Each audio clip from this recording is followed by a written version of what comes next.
I think you do get freedom. I think what happens is upon moments of reflection, or when life hands you a painful event, you realize that you no longer have the freedom to physically move your body or emotionally roam around or intellectually think about thoughts. You're constricted. There is this poem that Rumi had written about his teacher Shams. به روز محشر تابوت من در میان باشد گمان مبر که مرا درد این دنیا باشد. I'm doing it wrong, I've forgotten.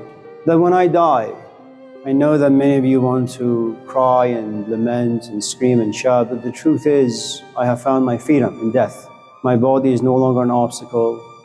The culture that advertises desires to my senses and my senses gravitating towards those desires and pursuing them and spending time with them, that will no longer be around. The experiences ultimately are stored in your memory, and so when you go to a therapist's office, for example, what you're basically doing is you're saying in a very subtle way that this event took place 20 years ago, but I just can't get it out of my system. Your body has memorized and memorialized it, your emotions have, your intellect has. And so what Rumi says, upon death, my body has no power over me, my emotions have no power over me, my intellect has no power over me, nothing has power over me. And that's with the assumption that you have a religious bent. And Rumi did. And we're talking about the 13th century in a very Islamic, intensely Islamic tradition environment. And so they believe that, once you die, your soul roams around freely and goes back to paradise, if there, are such things. Right now, you have a relative amount of freedom and you can, I don't know how much money you make, let's just say you make $50 an hour. Now, for you as a single man, that money is a lot. You have the freedom to do whatever with it. And at the end of the day, you even have some extra left over. Once you have a companion, and once that companion demands that you buy a house and have some children, you realize that when you take your kids to any store, they want toys, they want ice cream, they want clothes, they want to have fun. Now, they're screaming and the desire for things. It's agonizing because you want to provide those things to them. And then you reach into your pocket only to realize you don't have enough funds. And the thing that didn't have much value for you, money, and you just use it on ridiculous things, now become profoundly valuable. The money that once gave you freedom because you had so much of it, now that you don't have much of it, takes away that freedom from you. Now you're in bondage of your kids, you're emotionally attached to them, you want to, like the Buddha's parents, you don't want your kids to be in harm's way, you want to give them everything that they want. You don't want them to see drugs and alcohol and this and that. You want them to kind of live in the Garden of Eden. And that's what all parents desire for the kids. And the point I'm trying to make is the more power you have in life, any kind of power, the more power you have, the more freedom you have. Now, sometimes power doesn't come in form of having a degree or having a companion or having lots of money. Sometimes power comes in the form of, like all the great stages of humanity, you come to understand some very fundamental things about life. And when you truly understand certain things, you can no longer find yourself being attached to them. I had a friend some years ago. He was a Buddhist scholar and he taught Buddhism. He was married, no children, but he wasn't just one of those fellows who would read books and go to a classroom and talk about the ideas. He was a practitioner. He would bring whatever that was up here down here to his life and apply them. And so one day, as he had realized that he had forgotten his brown bag, his lunch, he goes home and he comes to realize that his wife is in bed with someone else. Now, for most of us in this class who are profoundly attached to our companions, the element of jealousy, especially in men, and possessiveness, especially in men, we could do a lot of damage. This guy peeks in to figure out what this noise is all about, comes to realize, his companion and this other fellow, they're having lots of fun. And he says, honey, I'm just gonna pick up my phone and call my boss and tell him I'll be missing some classes in the next couple of days. And I'll be in the kitchen making some food. And when you guys are done, just come out, we'll sit and we'll talk and, whatever. Now, not very many people have that particular reaction. His was one of reflectiveness, one of mindfulness, and there's a reason as to why he approached that particular event that way. He was first a scholar, then he was a family man. It's a very, very different place to be. See, when you're a Buddhist and you're a practicing Buddhist, whether you want to or not, if you're intensely passionate about the ideas, you would want to apply those ideas to life. And if you've been with those ideas since you were, say, the age of 11, by the time you're 30, 40, these ideas will rob you of your ability to find very many things valuable in life. You will have sex, there'll be joy, but there'll be no attachment. You will even love, but you won't be attached. You'll be responsible in a very different kind of a way.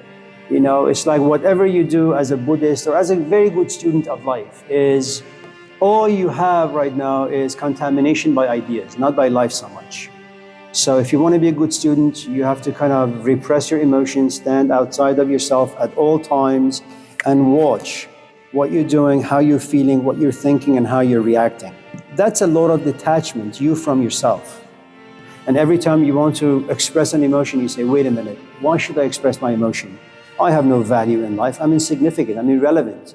Thousands of people have come. Thousands of people have died. They're all forgettable. So am I. And so at the age of 35, 40, he got married. But he got married knowing full well he's unable to love the romantic way. He knows how to respect. He knows how to create equality. He knows what justice is. You know, he knows what it means to be fair. But sex for him wasn't that important. Valentine's wasn't that important. He also understood human nature. He also understood life. He also understood that, yes, there's a moment where desires explode inside you. You pursue them. Once you have them, you kind of begin to lose interest. He also understood that human beings have this bottomless pit to them. They're looking for something. They're yearning for something. They don't know what it is.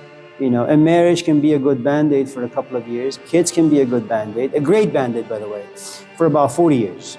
If on the other hand, you happen to be a solitary human being for a while, you realize there are not very many band-aids out there. And he understood that. Okay? So when he opened the door and saw his wife, another human being, he approached it from a Buddhist perspective.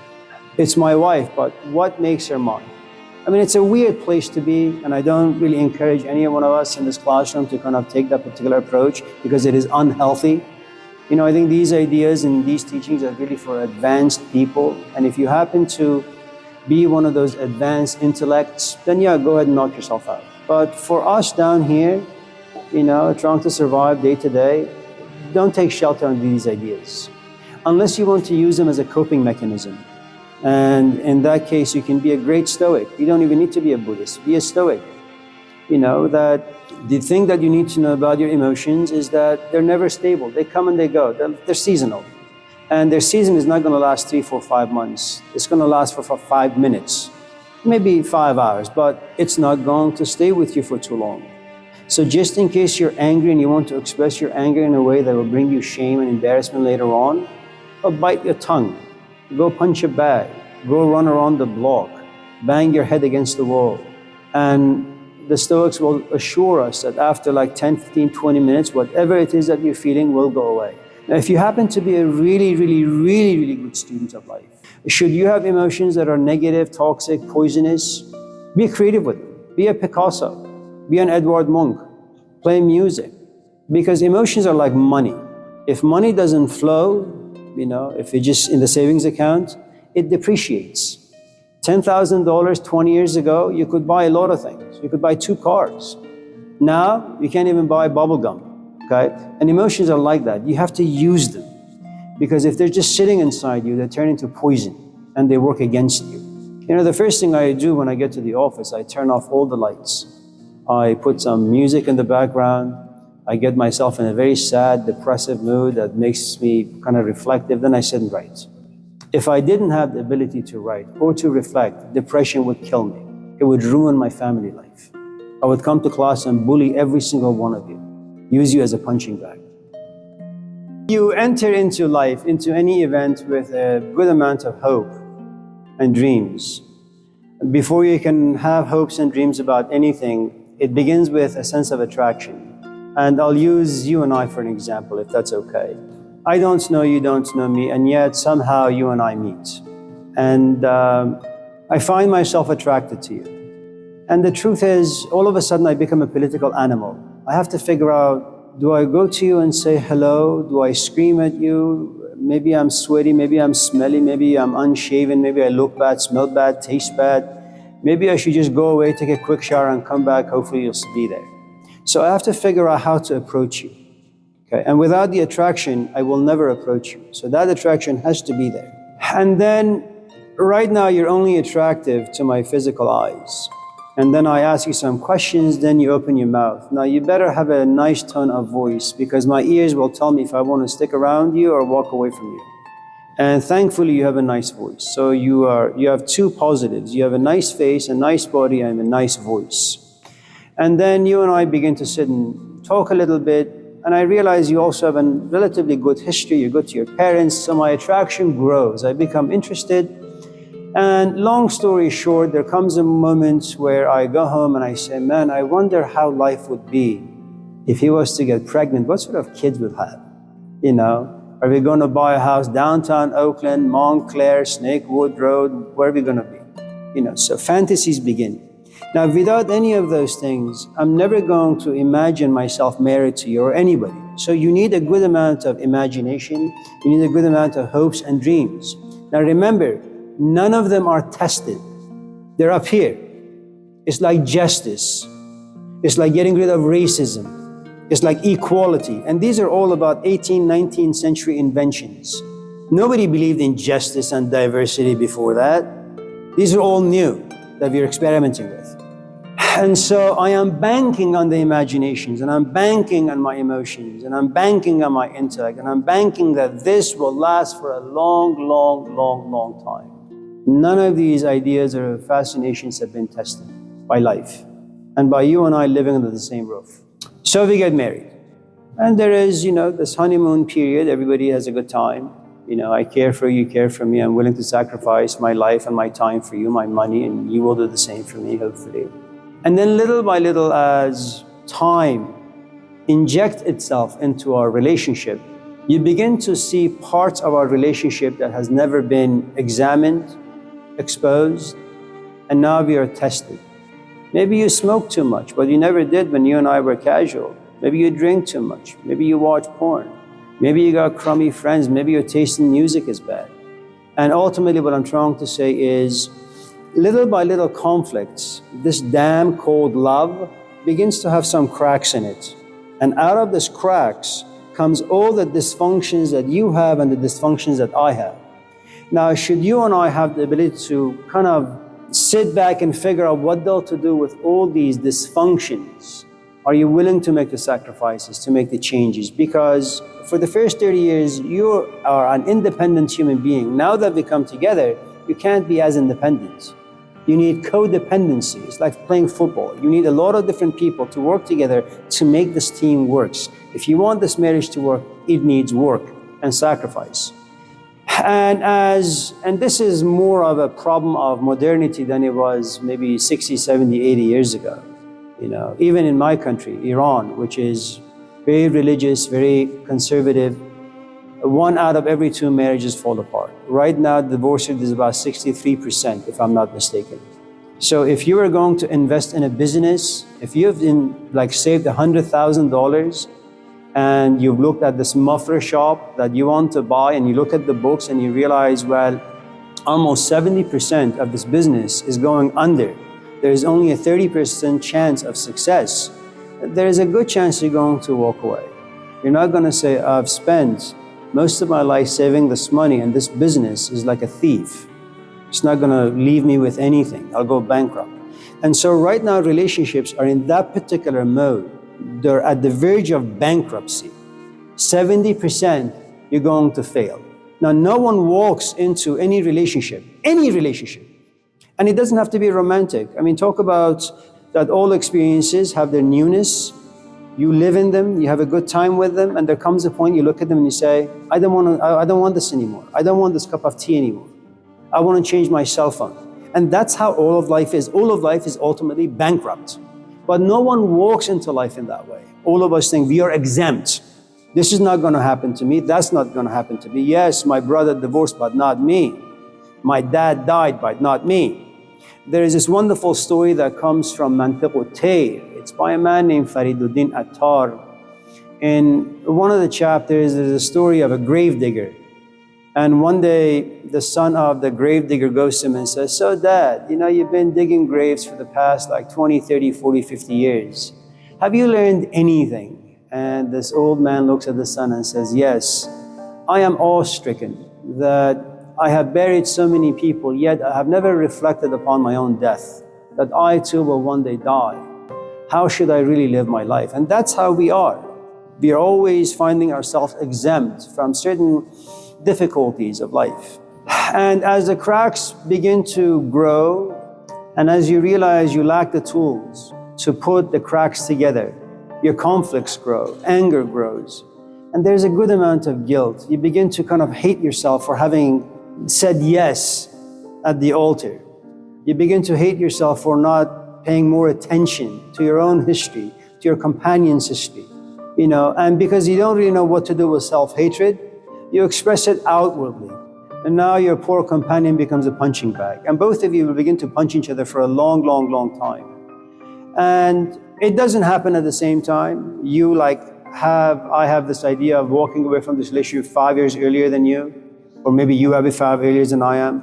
But what happens in the course of the next 2, 3, 4, 5 years, where we're trying to glue this relationship back together, there's a lot of tossing and turning late at night in bed. There is a lot of gossip. There's a lot of writing in the journal. There's a lot of trying to work things out only to realize you can't. And you're not going to go to your mom and say, "Mom, I'm divorcing." That'll kill her. So you're going to keep a good amount of emotions inside yourself. And you better have the stamina and the capacity, to be able to kind of carry this huge weight inside you. And you can't break. And there comes a point where you kind of look at your life, and hopefully by then you don't really have children, because that would be disastrous, especially if they happen to be young. And we'll talk about formative years in a minute. And there comes a point where you realize that your dreams will never be realized. In fact, you have no dreams left. The marriage, the conflict, all the assaults in the relationships have left you with nothing. You doubt the way you think about yourself, about your life, about your companion. You have zero confidence. Now that's a tremendous amount of loss you're going through. Now whenever you lose anything that means anything to you, you start the grieving mode. You're just sad, you're sorrowful. And people want to, those who actually pretend to be your friend, and let me just tell you from the start, you don't have any friends at all, but those who desire to be close to you will ask you all these questions. They don't really care, and even if they did, you can't really say much to them that they would understand. So in grief, you're always alone. Always, always, always alone. And you're going to deny the fact that you made wrong decisions. You're going to deny the fact that you're verging towards a divorce. You're going to deny the fact that you're just stupid and your companion's stupid, the entire life is stupid, marriage is stupid, God is stupid. You're going to deny all of this. And you deny for good reasons. You deny because you don't want to be proven wrong. It's far too painful. And then once you realize you can no longer deny, it's just too much, man. You wake up, reality is there slapping you in the face. You move around through the day, reality hits you in the face. You go to bed, reality hits you in the face. And there comes a point where you're angry. It's no longer denial, you're just angry. And you're angry for a whole host of reasons. You're angry because you wasted time. You're angry because you didn't go to school and make a better use of your brain. You're angry because your parents didn't warn you. And even if your mom did, you're angry at her because she refused to slap you. You wanted her to slap you, but she didn't. And every time she said, "Honey, this is the wrong person," you say, "Mom, I'm American, freedom, independent. I'm going to experiment with this. It'll be fun." Now, your mom, a seasoned human being, knows you're just being stupid. But you got concrete in your head. So eventually she walks away. And then, the denial and the anger is too much. You come to me and you say, "Amir, is there any way we can make this work?" And I say, "Well, we can give it a shot. We compromise some more, we bargain some more. I'll take out the trash, you make the food, I'll wash the dishes, and I'll just sleep in the other bedroom. But we can keep the marriage going. And we'll try it for a while, but it doesn't last." And then once you realize that no amount of compromise, no amount of bargaining, no amount of give and take works, what you do is you just get depressed. And depression is the ultimate place of powerlessness. You have no power. You have no emotional power to get yourself back together. You have no intellectual power because you have no tools to figure out what to do with the mess. You have no power over your companion. You have no will, if there is such a thing. You're just hollowed from inside. Life hollows you in depression. You try to read a book, it doesn't work. You try to go to support groups, that don't work. I mean, they're good band-aids for a minute or two, but eventually you have to walk home alone. It's one of those things that you read in the dialogues of Plato, for those of you who are interested in such things, that in the morning, like 6, 7 in the morning, the disciples of Socrates, knock on his door and say, Socrates, let's go. It's time for you to bully some people with conversation. And so, the sun is rising and 50 people are following Socrates, and he demolishes every single person. They can't go toe to toe with him.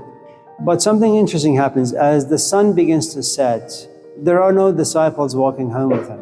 He walks home alone. And that is the nature of clarity, that is the nature of wisdom, that is the nature of independence, individuality, creativity, authenticity. That the moment you have certain glimpses that could be 10% positive but 90% negative that causes depression, you're always going to be alone, always going to be alone. And then if you're lucky, and remember, there's a good chance that you're not going to do all of these in one single lifetime. Usually people spend their entire life just being in a denial mode. If they're very, very lucky, they'll graduate from the denial mode and they move into the anger mode. If they're extremely lucky, they go into the bargaining mode, where they say, I want to make this work, only to realize they just don't have it, and it can't work. And then they get depressed. Now, depression can be short-lived or it can be chronic. If depression is chronic, it lives inside your soul. It has leaked itself to every part of your being. You become extremely unstable. You're not dependable in any way. You're always self-loathing. You always like to talk about yourself and your emotions, because that's what depression does after a while. It's just about you. And once in a while, you'll be this counterfeit philosopher. You'll be this counterfeit looking for justice and fairness. You'll be a warrior for, poor people and all that stuff. But the truth is, these are just counterfeit images that you have of yourself. They're good, don't get me wrong, they're good, but they just don't last very long. And depression is the ultimate loss of everything. And you don't have to wait till something tragic happens to your life. Just fall in love. Now, the problem with love, if you follow the ancient Greeks way, is that there is Cupid somewhere in this room. And Cupid is always flying around with an arrow and a bow. 2 arrows and a bow. One arrow is silver-tipped and one arrow is gold-tipped. The gold is when Cupid hits me, I'm going to fall in love with you. But at the same time, she's going to pierce your chest with the arrow that is silver-tipped. That if I show you love, you're going to push back. I will love, you will reject me. And it's a trick of the gods, They create love so we can have longing, we can have yearning, we can have pain. And it's a sort of a pain that transcends you, removes you from your flesh. And you desire things that you can't see, you can't touch, you can't taste, you can't hear. I don't know why I love Socrates. I mean, you look at Socrates, he looks awful. He's a beast. He's like an 18-wheeler. He's really awful looking. Far worse than Snoop Dogg and Lil Wayne. And yet there is something about him. And it's not the tone of his voice. There is just something about the core of his being that you fall in love with. And you keep looking for that. You keep wanting to touch it and taste it, but it's unreachable for us human beings, do you see? And so just allow Cupid to, work her magic. You will fall in love with someone and they will say no to your love. And then there comes a point, you buy them flowers, you stalk them, you do all sorts of things. They'll keep saying no, get lost. And then you get really, really depressed. You quit your job. You walk the streets of Oakland. You'll have a backpack. You'll be homeless physically, emotionally, intellectually. If you believed in God, even God goes away. And if you are lucky, very, very, very, very, very, very lucky, you get to the promised land, the Garden of Eden. We call it acceptance. You say, yeah, I'm a loser, and that's okay. Yeah, she left me, that's okay. Yes, I am dying. This is the best I could do with this one life. That's okay. And so the good news for those of us who divorce anything, who suffer a loss, is that if you're able to kind of pay attention, be somewhat observant and reflective, and exercise sobriety, like think well, pay attention, don't just get consumed with emotions and then react, because you will regret later on, is that if you are able to exercise patience, you will finally accept your life just the way it is.